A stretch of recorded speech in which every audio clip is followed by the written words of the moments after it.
में एक बहू ने सिर्फ इतना कह दिया कि सासू माँ मैंने सब्जी काट दी, तो वो सासू माँ नाराज हो गई। बोले बेटा ऐसे नहीं बोलते सब्जी काट दी, हमारे यहाँ ऐसा बोला जाता है कि सब्जी सुधार दी।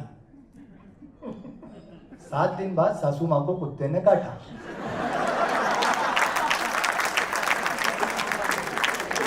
तो बहुत बहुत अच्छा लग रहा है। दिल्ली एक बड़ा प्यारा शहर है आप सब लोगों का, और कल से जब यहाँ हम घूम रहे हैं, यहाँ आए हैं, मैं इंदौर से आया हूँ। दरअसल तो जब भी हम किसी एक शहर से आते हैं दूसरे शहर में जाते हैं तो बातचीत होती है कि इंदौर अच्छा है या दिल्ली अच्छा है, यहाँ क्या अच्छा है, वहाँ क्या अच्छा है। तो आपके विभाग के भी कुछ लोगों से मंच पे आने के पूर्व पीछे बात हो रही थी, तो काफ़ी देर तक विचार विमर्श चलता रहा कि कौन सा शहर अच्छा है। मुझे जो समझ में आया, मैंने कहा ठीक है मैं मंच पर जाकर के इसका आपको फाइनल रिजल्ट बताऊंगा, कंक्लूजन कि कौन सा शहर अच्छा है। देखिए सीधी सी बात है, जिसका जन्म इंदौर में हुआ, जिसकी शिक्षा इंदौर में हुई, जिसको संस्कार इंदौर से मिले, उसके लिए इंदौर अच्छा है। और जिसका जन्म दिल्ली में हुआ, जिसकी शिक्षा दिल्ली में हुई, जिसको संस्कार दिल्ली से मिले, उसे ये समझना चाहिए कि इंदौर अच्छा है।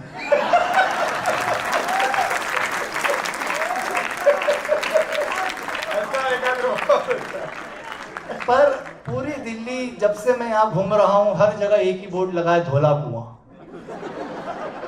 पूरी दिल्ली धोला कुआं पहुंचाने में लगी है साहब। किसी भी रोड से निकल जाओ, एक बोर्ड आपको हमेशा मिलेगा, चाहे बारिश मिले ना मिले, जाम मिले ना मिले, पर एक चीज कंफर्म है, वो है धोला कुआं। कल से हम यहाँ घूम रहे थे, कल रात्रि में आ गए थे, तो दिनेश भैया मेरे को बोले यार जब ये इतना बोल रहे हैं तो एक बार चल के देख लेते हैं कि ये क्या धोला कुआं। तो हम सारे बोर्ड्स को, साइंस को फॉलो करते हुए वहां तक चले गए, उस चौराहे तक जहाँ लिखा हुआ था धोला कुआं, इधर से जाइए, इधर से जाइए। जब पहुंच गए हम वहां पे, हमने 4 लोगों से पूछा यही धोला कुआं है? बोले हाँ यही धोला कुआं है। तो जहाँ खड़े थे वहां भी बोर्ड लिखा हुआ था धोला कुआं। मैंने एक भाई साहब से पूछा, मैंने कहा सर ये धोला कुआं है और हम यहाँ तक आ गए पूरा इतनी यात्रा करके, फिर भी लिखा है धोला कुआं। बोले कैमरा वहां, एक बार हाथ करके दिखा दीजिए आपके साथ में प्रैंक हुआ है। तो दिल्ली अद्भुत जगह है, और यहाँ आते हैं तो फिर हम जब रात को घूम रहे थे, मैं और दिनेश भैया, तो देखिए आप बहुत अच्छा सुन रहे हैं, आप बहुत मन से सुन रहे हैं, बहुत आशीर्वाद से सुन रहे हैं, और सबसे बड़ी बात कि मंच पे आदरणीय कुमार विश्वास सर की उपस्थिति है, उसके बावजूद आप अपनी सहानुभूति से हमें सुन रहे हैं। आपकी सहानुभूति की पराकाष्ठा है। हाँ, क्योंकि देश में कहीं भी कवि सम्मेलन हो भाई साहब, कहीं भी देश में जिस मंच पे कुमार विश्वास नहीं होते, वहां जब सामने श्रोता कवि सम्मेलन सुनता है तो इस तरह से गिनता है कि पहले कवि को सुन लिया, दूसरे को सुन लिया। लेकिन अगर मंच पे कुमार जी मौजूद हैं तब वो उल्टी गिनती करता है कि अब 2 बाकी हैं।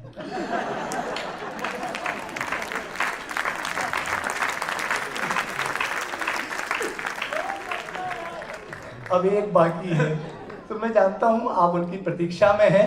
व्यक्ति जब मथुरा पहुंच जाता है तो बांके बिहारी के दर्शन के लिए ही उसकी आंखें ललायित रहती है, लेकिन मथुरा की गलियों से जब आप जाओ तो हो सकता है कि कोई मीरा वहां पर बैठ करके सितार बजा रही हो कि मेरे तो गिरधर गोपाल। हम वही लोग हैं शायद।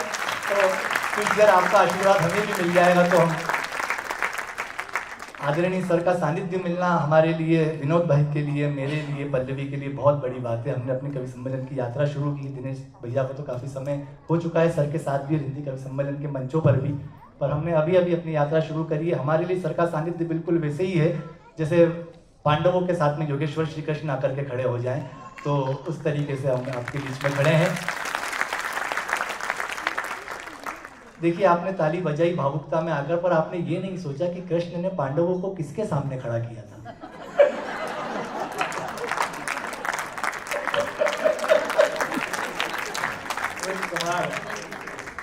तो आप कौन हुए? नहीं सर, जो आप सोच रहे हो तो मैं बोल ही नहीं सकता, और वो भी तब तक जब तक मेरा पेमेंट नहीं हुआ है। कदाचित नहीं भ्राताश्री, आपके हमारे विरोध में थोड़ी, विपक्ष में थोड़ी, आप तो हमें आशीर्वाद देने के लिए आए हैं। तो आपकी स्थिति को प्रणाम है, आप लोगों के उपस्थिति को प्रणाम है। और देखिए हिंदी के बहुत अच्छे लोग यहाँ पर बैठे हुए हैं। मैं 4 पंक्तियाँ रखता हूँ कि जिस ठाठ से, यहाँ हिंदी विभाग के भी लोग हैं, जिस ठाठ से स्वर्ग लोक में देवेंद्र रहते हैं, जो शोभते शिव के गले में नागेंद्र रहते हैं, उसी भांति बसती है हिंदी मेरे दिल में, जिस भांति हनुमत हृदय में राघवेंद्र रहते हैं। जिस भांति हनुमत हृदय में राघवेंद्र रहते हैं। भाषा का इतना लालित्य है। हमारे शहर में एक बहू ने सिर्फ इतना कह दिया कि सासू माँ मैंने सब्जी काट दी, तो वो सासू माँ नाराज हो गई। बोले बेटा ऐसे नहीं बोलते सब्जी काट दी, हमारे यहाँ ऐसा बोला जाता है कि सब्जी सुधार दी। 7 दिन बाद सासू माँ को कुत्ते ने काटा।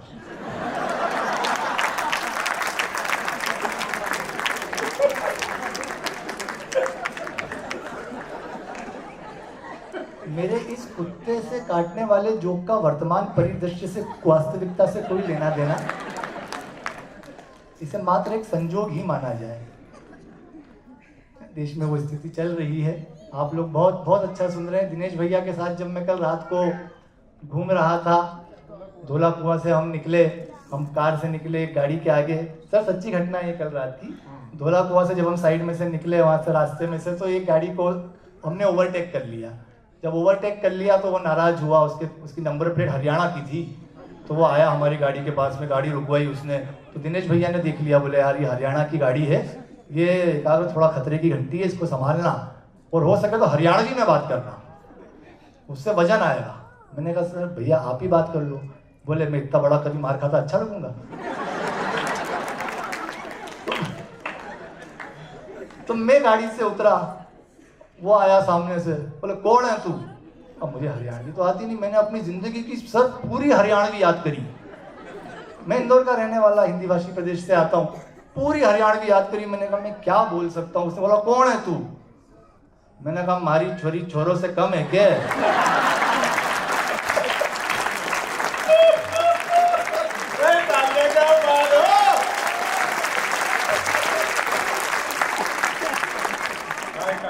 मतलब कौन सी छोरी? मैंने कहा कितना बबीता। बोले यो कौन है? मैंने कहा दंगल वाली। बोले आप फिर देखो दंगल दिखाए। तो पहले तो वो मुझे मारने वाले थे, बाद में उन्होंने कूटा। पर ये वास्तव में हमारी स्थिति है।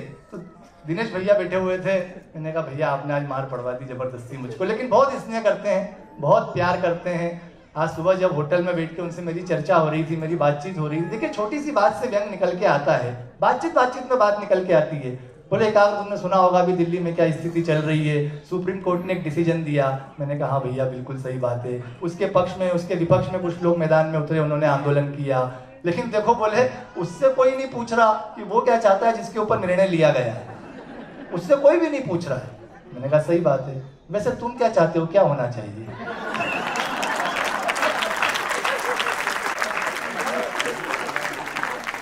मैंने कहा भैया आप मुझे कुत्ता समझकर मेरा दृष्टिकोण पूछ रहे हैं या कुत्ते के लिए मेरा दृष्टिकोण पूछ रहे हैं?